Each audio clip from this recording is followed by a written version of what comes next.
bénissons pour ce temps, nous te remercions pour ta présence et te prions de continuer à faire grandir dans nos cœurs notre compréhension de l'amour, afin que nous t'aimions plus, afin que nous puissions comprendre encore plus comment toi tu nous as aimés, afin que nous puissions aimer plus tous ceux qui nous entourent, d'abord dans notre propre famille, nos conjoints, nos enfants, et puis ton Église, et puis ceux de l'extérieur aussi, parce que toi tu nous as aimés d'un amour tellement grand, et nous avons besoin de comprendre cet amour qui est insondable. Alors fais-nous grâce, Esprit Saint, et viens révéler ta parole, qu'elle puisse être vivifiée, vivifiante pour nous, et qu'elle puisse vraiment s'incruster en nous et produire un fruit dans le nom de Jésus.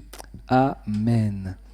Amen. Donc, nous avons vu 3 dimensions de l'amour. Je vous rappelle cette parole de l'apôtre Paul qui dit que l'amour a plusieurs dimensions. Il dit si seulement vous pouvez connaître la hauteur, la largeur, la longueur, la profondeur de l'amour de Dieu. Donc Paul explique que l'amour a plusieurs dimensions. Il ne dit pas quelles sont ces dimensions. On peut les découvrir dans la parole. Il n'a pas dit telle dimension c'est ça, telle dimension c'est ça. Mais on sent que Paul avait compris que l'amour, ce n'était pas juste quelque chose de linéaire. Il y avait une largeur, une hauteur, une profondeur, une longueur. Donc il y a plusieurs dimensions de l'amour. Et on en a vu 3. Et je rappelle ce que l'on a dit, c'est que la première chose, c'est que l'amour n'est pas une émotion. L'émotion, c'est une des dimensions de l'amour. Il y a de l'émotion. Mais si on reste que sur cette dimension-là, c'est un amour qui est faible, qui n'est pas durable, qui n'est pas engageant, qui n'implique pas notre fidélité. Et parfois, nous basons notre amour sur la simple émotion, sur le simple ressenti. C'est bien plus que ça. Ok ? Comme je vous disais, on achète un habit, un vêtement, une jolie chemise. On l'aime parce qu'elle est belle, elle est tendance, et l'année suivante, la mode change, et puis on ne l'aime plus. On aime quelque chose, et le mot même aimer, on l'utilise pour des chaussures, on l'utilise pour notre chien, on l'utilise pour nos enfants, on l'utilise pour Dieu. Donc, on doit comprendre qu'il y a des choses profondes dans l'amour qu'on doit saisir. Et on a vu que l'amour, c'était, vous vous rappelez, une passion. Donc là, on trouve la dimension émotionnelle. Il y a de l'émotion. Nous sommes créés comme cela, donc on ne veut pas le nier. L'émotion, la passion. Qu'est-ce qui nous permet de savoir que nous sommes passionnés ? Vous vous rappelez ? La poursuite. Je poursuis les choses qui me passionnent. Je poursuis. Ça, c'est un des signes que je suis passionné par quelque chose. Un hobby, une passion, on poursuit, on y pense, on ne l'oublie pas, on se réveille même, on peut passer du temps, on poursuit la chose. Et on a vu à quel point Dieu était passionné par nous. Il nous poursuit, il te poursuit. Il n'y a aucun endroit où tu peux aller, où Dieu ne peut pas te voir, où Dieu ne va pas venir essayer de te chercher, essayer de te poursuivre pour que tu retrouves cet amour qu'il a voulu avec toi. Et on s'était posé la question, est-ce que j'aime suffisamment Dieu pour le poursuivre ? Est-ce que mes pensées sont orientées vers lui au plus haut point ? Plus que toute autre chose, est-ce que je le poursuis ? Est-ce que je poursuis les intérêts de son royaume ?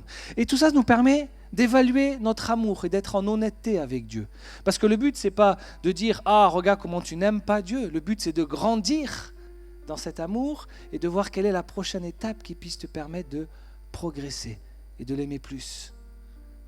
Seigneur, je veux te poursuivre. Je dis que je t'aime, je chante que je t'aime. Mais c'est vrai que je poursuis plus facilement les choses de ce monde. Le dimanche, je pense à toi quand je viens à la réunion de prière, mais c'est vrai que le reste du temps, peut-être un petit peu moins. Je veux grandir dans cette dimension de l'amour. On avait une deuxième, vous vous rappelez laquelle ? Comment ? L'engagement. Ok ? L'engagement. Vous savez quoi, dans l'engagement, il n'y a pas d'émotion, parce que tu t'es engagé, et donc tu vas le faire, même si tu n'as pas envie, même si tu es fatigué, même si ça pèse, tu t'es engagé. Tu aimes quelqu'un, tu te maries, c'est un engagement, même plus qu'un engagement, bibliquement c'est une alliance, c'est encore plus fort, c'est encore, le poids du mot de la relation est encore plus fort que l'engagement, c'est une alliance. Dieu prend très au sérieux les alliances, très très au sérieux. Et donc ça se mesure à la fidélité, à la capacité de rester. Je reste. Je suis fidèle. Ça, c'est une des preuves d'amour, l'engagement. On peut dire au Seigneur, je t'aime. On peut s'engager dans quelque chose, mais le temps dira si tu es resté engagé, si tu as été fidèle. C'est une preuve d'amour. Dieu est fidèle. Dieu est fidèle. Il ne peut pas te décevoir sur sa fidélité. Pourquoi ? Parce qu'il t'aime. Parce qu'il m'aime. Donc c'est une des marques, c'est une des dimensions de l'amour où là tu vas voir les choses pas forcément dans l'émotion. Il n'y aura pas forcément de joie, il n'y aura pas forcément la passion, mais il y a un engagement. Un engagement pour Dieu, un engagement à être disciple, un engagement à le représenter ici-bas. Je me suis engagé envers le Seigneur, je lui ai donné ma vie, je me suis fait baptiser, je lui ai dit ma vie t'appartient, je me suis engagé pour toi. Et parfois, c'est comme si on avait relégué cet engagement au placard. Et le Seigneur veut qu'on l'aime plus, jusqu'à dans notre engagement encore. Donc c'est un appel à être fidèle envers lui. Quand tu t'engages quelque part, dans un service, dans l'église, envers quelqu'un, c'est pas que dans l'église, c'est une façon de vivre, le disciple. Tiens tes engagements, sois fidèle. Et par-dessus tout, sois fidèle à Dieu. On a vu une troisième dimension, la joie. Et oui, la joie. Il y a de la joie, c'est aussi une émotion. Mais si on n'est que dans l'engagement, si on n'est que dans souffrir pour faire, on va devenir des chrétiens amers. Rappelez-vous Marthe et Marie, la sœur qui travaille, elle est dans le faire. Elle s'énerve contre sa sœur, contre Jésus. Jésus lui dit, mais elle a choisi la bonne part. Oui, mais je suis engagé, je suis resté fidèle, je fais. Oui, viens profiter, détends-toi. Elle a choisi la bonne part. Et quand on n'est que dans le faire, eh bien ça va produire des choses de l'amertume. Il faut savoir se réjouir. Il y a un temps pour tout. Et on a vu plusieurs sources de joie, que le Seigneur était notre joie, n'est-ce pas ? Plusieurs façons de se réjouir. Mais c'est important de faire des blagues, de rigoler, de passer du bon temps ensemble. Servir Dieu, c'est pas que le labeur. Est-ce qu'il faut travailler ? Oui. Est-ce qu'il y a du travail ? Oui. Mais si dans cette dimension d'amour, tu ne retrouves pas le plaisir aussi, tu vas t'épuiser, tu vas devenir amer, tu vas même être frustré ou en colère envers ceux qui arrivent à se reposer, ceux qui se réjouissent et pourtant qui travaillent et qui servent le Seigneur aussi. La joie de servir le Seigneur. L'apôtre Paul, en prison, disait « Soyez toujours joyeux. Je sers le Seigneur dans les chaînes, mais je suis toujours joyeux. » Les apôtres qui trouvaient leur joie dans la fidélité des disciples, qui trouvaient leur joie lorsque les disciples marchaient dans la grâce et dans la vérité. Ils trouvaient leur joie, même s'ils étaient persécutés, lorsqu'ils voyaient leurs disciples progresser. Waouh! Et pour être dans cette joie, il faut être intentionnel. Donc, si je suis focalisé sur les choses négatives, je ne vais pas voir les bonnes choses, donc ça demande d'être intentionnel. Même quand il y a des choses qui sont difficiles, ouvre les yeux. Dieu est là, parce qu'il est fidèle, parce qu'il t'aime. Tu vas trouver de quoi te réjouir. Et s'il n'y a rien autour de toi qui te permet de réjouir, tu regardes à la croix, parce que tu sais que ta souffrance, elle est momentanée, et que ta joie dans le ciel est éternelle. Donc on prend de la hauteur et on se rappelle l'éternité qui nous attend. Et la dernière dimension que je voulais partager avec vous, c'est celle du sacrifice. C'est l'engagement, mais poussé à l'extrême, le sacrifice. Le sacrifice implique de perdre quelque chose qui t'est précieux, qui t'est important. Le mot-clé, c'est tout donner. Tout donner. Paul accepte la prison pour l'évangile. Et si on croit qu'une relation d'amour est juste sur le plaisir, on se trompe sur ce qu'est l'amour. Parce que dès lors qu'il faut faire un sacrifice, eh bien on commence à froncer les sourcils, on commence à faire demi-tour. Et la plus haute et la plus noble expression du vrai amour, c'est le sacrifice. Ce n'est pas la seule, on en a vu 3 autres, mais je peux vous dire c'est la plus haute. L'amour véritable se prouve par le sacrifice. Romains 5, 8. Mais Dieu prouve son amour envers nous, en ce que lorsque nous étions encore pécheurs, Christ est mort pour nous. C'est l'acte d'amour, c'est l'acte qui prouve le plus que Dieu nous aime. Christ venu mourir sur la croix à notre place, un sacrifice. L'amour ne parle pas, l'amour se prouve, il se donne, et cette preuve, c'est la croix.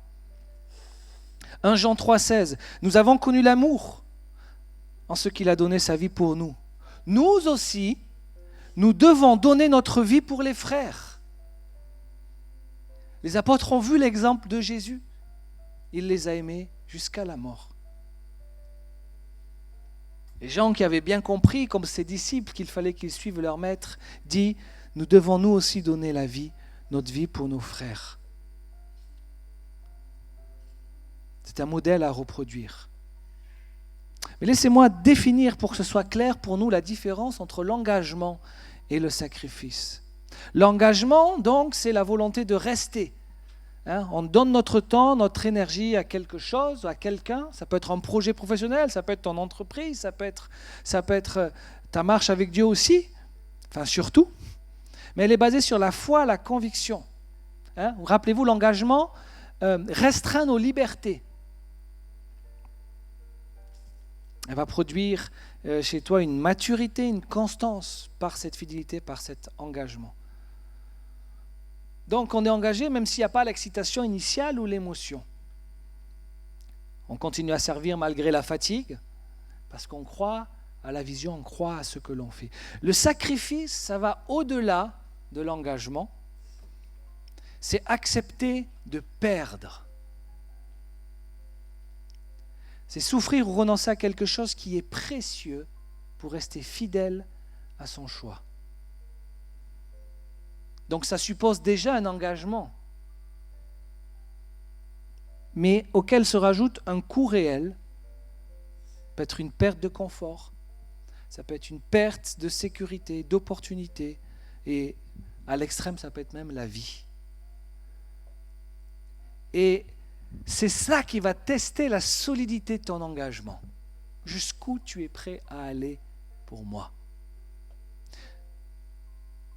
Pour Dieu, enfin vous comprenez ce que je veux dire, pas pour moi. Avec Dieu, jusqu'où tu es prêt à aller pour me servir? Dans ton couple, dans ton engagement, jusqu'où tu es prêt à aller? Jusqu'où tu es prêt à aimer? Est-ce que tu es prêt à te sacrifier pour l'autre? Parce que je te le redis, c'est la plus noble expression de l'amour, c'est le sacrifice. On aime recevoir, mais donner, se sacrifier, c'est la plus belle preuve d'amour.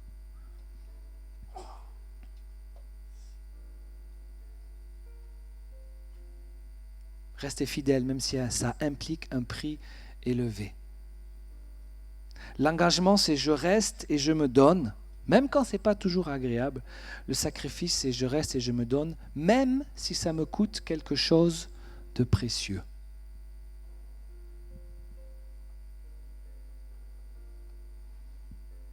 L'engagement et la fidélité dans le temps, le sacrifice, c'est la fidélité à travers la perte. Vas-tu rester fidèle? Est-ce que je vais rester fidèle malgré que j'ai perdu mon travail? Malgré que j'ai perdu ceci ou cela? Dieu, t'es où? Tu réponds pas. Comment prouver à Dieu que tu l'aimes? Seigneur, fais grandir mon amour pour toi, je veux t'aimer plus.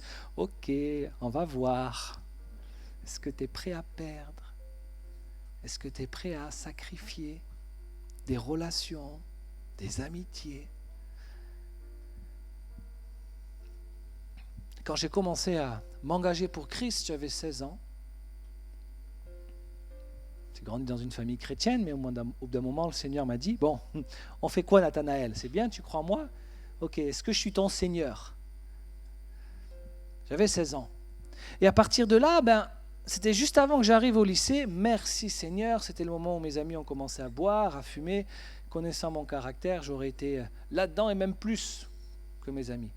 Mais comme le Seigneur avait touché mon cœur, ça ne m'intéressait pas de rentrer là-dedans. J'ai perdu des amitiés. À mesure que tu progresses avec le Seigneur, tu peux perdre. Je vais même dire, tu vas perdre. Parce que le Seigneur va te conduire vers des personnes qui vont te tirer vers le haut. Si tu veux progresser avec le Seigneur, accroche-toi à des personnes qui ont ce que tu n'as pas encore ou ce que tu veux dans ta marche, dans ta foi. Et tu vas remarquer que plus tu veux t'approcher vers le Seigneur, plus certaines de tes relations passées sont en fait en train de te tirer, puis tu es sous tension. Il y a des amitiés à sacrifier, à renoncer. J'aimerais vous parler d'un homme qui s'appelle Richard, je ne sais pas si je prononce bien son nom, Wurmbrand. Est-ce que tu peux afficher la première photo ? Voilà, le voilà. C'est un homme qui a aimé jusqu'à la douleur. Jésus a dit, il n'y a pas de plus grand amour que de donner sa vie pour ses amis. Imagine cet homme.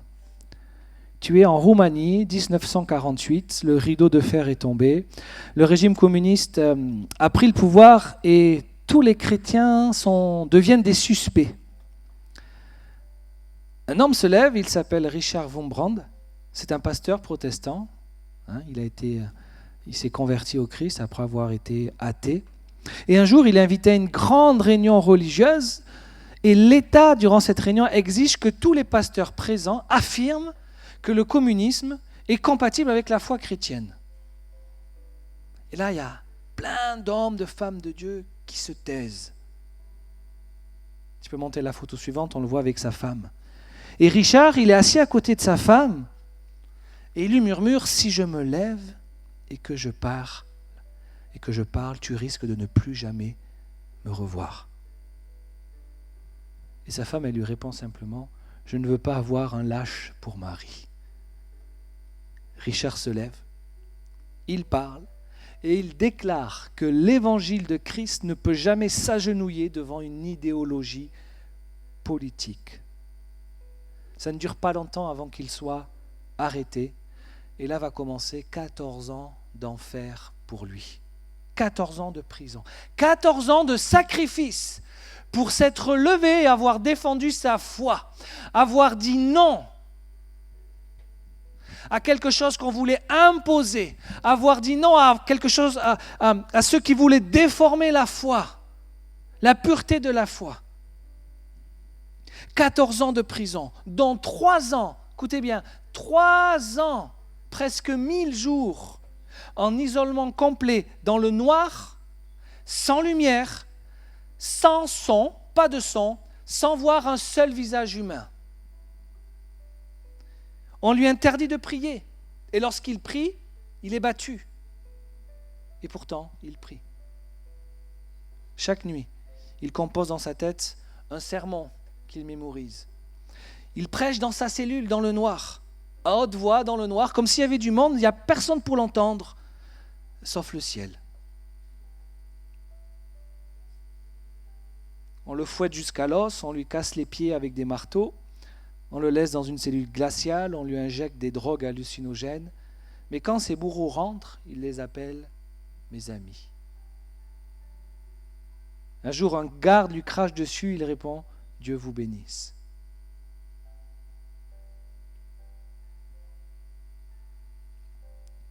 « 14 ans après avoir vécu tout cela, il est libéré, il pèse 40 kilos. Il a été vendu par son propre gouvernement à une organisation étrangère, mais il n'a pas gardé de haine. Au contraire, il a commencé à témoigner partout dans le monde. Et il a formé l'organisation Voice of the Martyrs, la voix des martyrs, pour venir en aide aux chrétiens qui sont persécutés. Le niveau de ton amour se mesure à ce que tu es prêt à payer. Quand on voit ça, on n'a pas envie de vivre ce qu'il a vécu, Richard, n'est-ce pas ? Quand on regarde à Jésus, on n'a pas envie de vivre ce qu'il a vécu.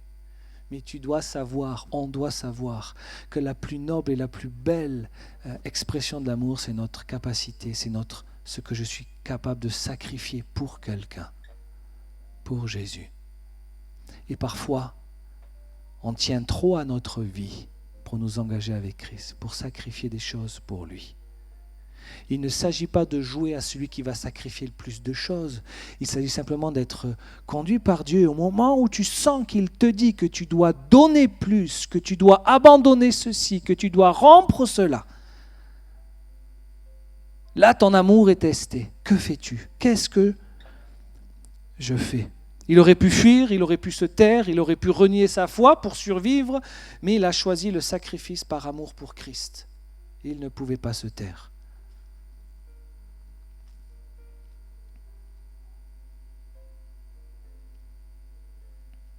Il a aimé Christ plus que sa liberté. Il a aimé Christ plus que sa santé, plus que sa vie. Philippiens 2, 5 à 8. Ayez en vous les sentiments qui étaient en Jésus-Christ, ou la pensée qui était en Jésus-Christ. Lui, dont la condition était celle de Dieu, il n'a pas estimé comme une proie à arracher d'être égal avec Dieu, mais il s'est dépouillé lui-même en prenant la condition d'esclave, en devenant semblable aux hommes, après s'être trouvé dans la situation d'un homme. Il s'est humilié lui-même en devenant obéissant jusqu'à la mort de la croix. Et il dit, ayez les mêmes sentiments qui étaient en Jésus-Christ.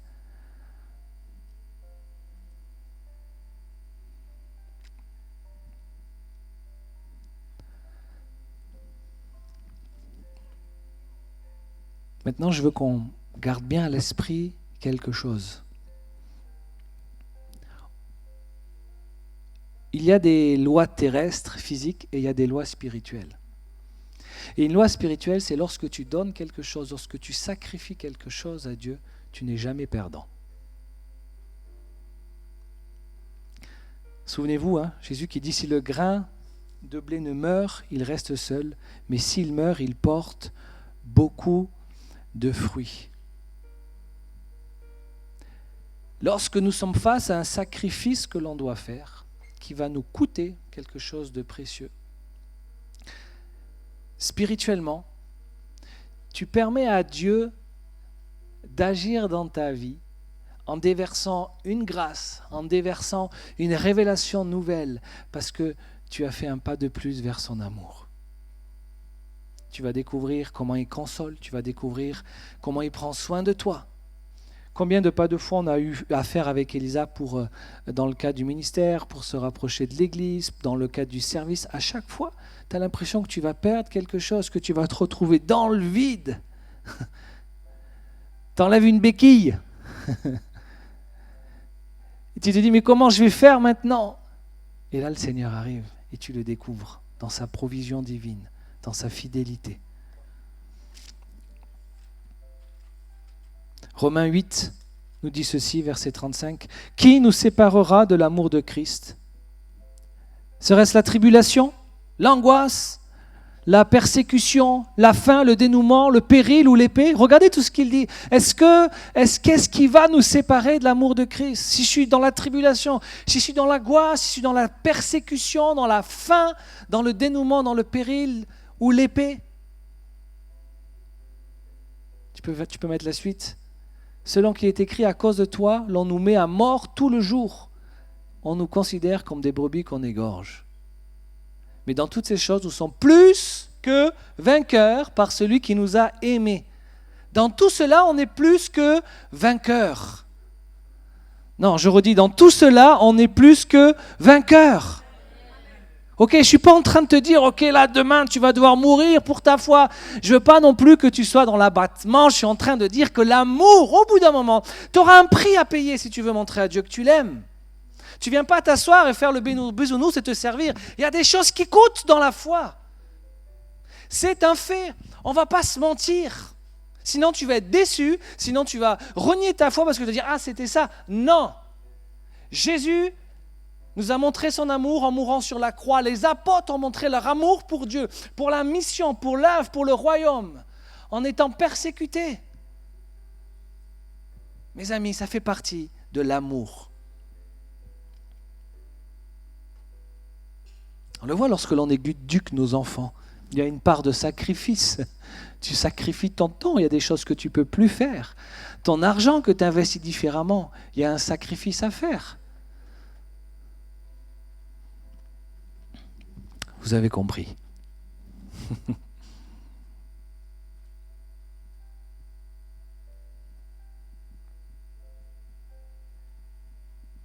À quoi avons-nous renoncé par amour pour Christ? Peut-être que tu es dans une tension là, où tu sens que Dieu te demande, ok, là, ça, tu dois le sacrifier. Est-ce que ta foi t'a déjà coûté quelque chose? Est-ce que ton amour s'est déjà exprimé par le sacrifice?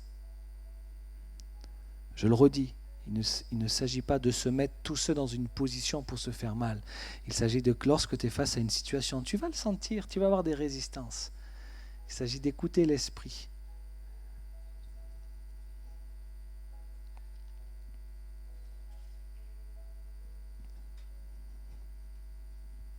Est-ce qu'on peut se lever puis juste, on va passer un temps en prière.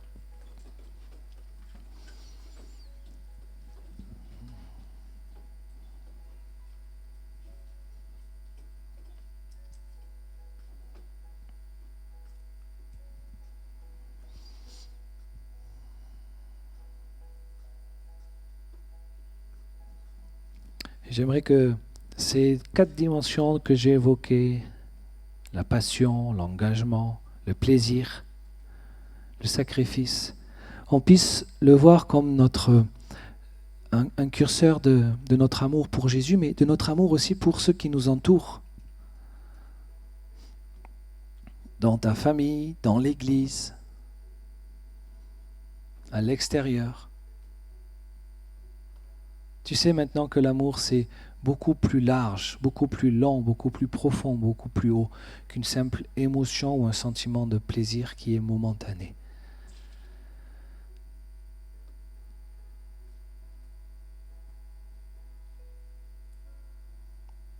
Et je vais juste te permettre de prendre peut-être un petit temps de silence pour que tu puisses peut-être prendre une position ou laisser en tout cas l'Esprit révéler quelque chose en toi qu'il veut, qu'il attend que tu sacrifies pour lui.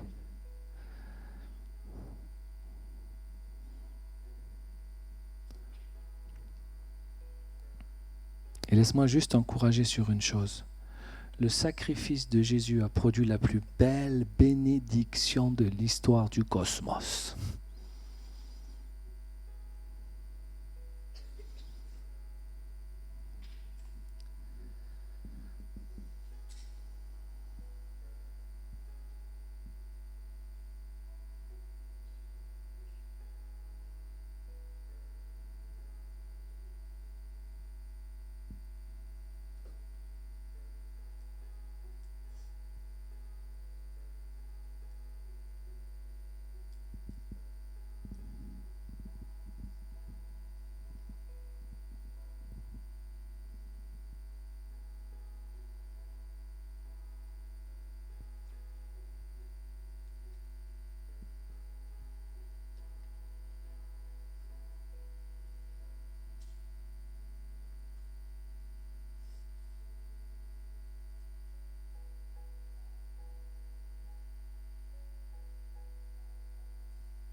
peux lui dire le plus beau « je t'aime » par cette action-là, de sacrifier ce qu'il te demande de sacrifier. Tu ne le fais pas parce que ça fait plaisir, tu le fais parce que tu veux lui montrer que tu l'aimes.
Tu es prêt à renoncer à ta réputation ou à ce que les autres vont penser de toi pour pouvoir témoigner de Jésus. Es-tu prêt à renoncer à ton confort pour pouvoir le servir plus? Es-tu prêt à renoncer peut-être à une partie de ton travail pour lui donner plus de temps si c'est ce qu'il te demande? Es-tu prêt à marcher sur les traces des disciples de l'Église primitive, des apôtres qui ont eux-mêmes marché sur les traces de Jésus, par amour pour Dieu, en réponse à son amour qui lui a tout sacrifié pour nous, sa vie, sa réputation, son corps.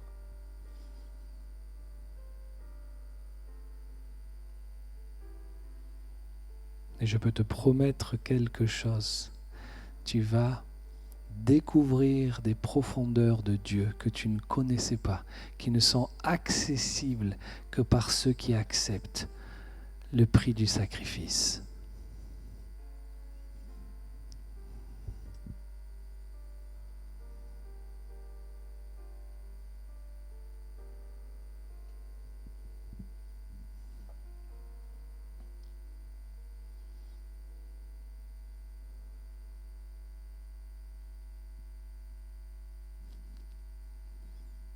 Et ça peut être dur,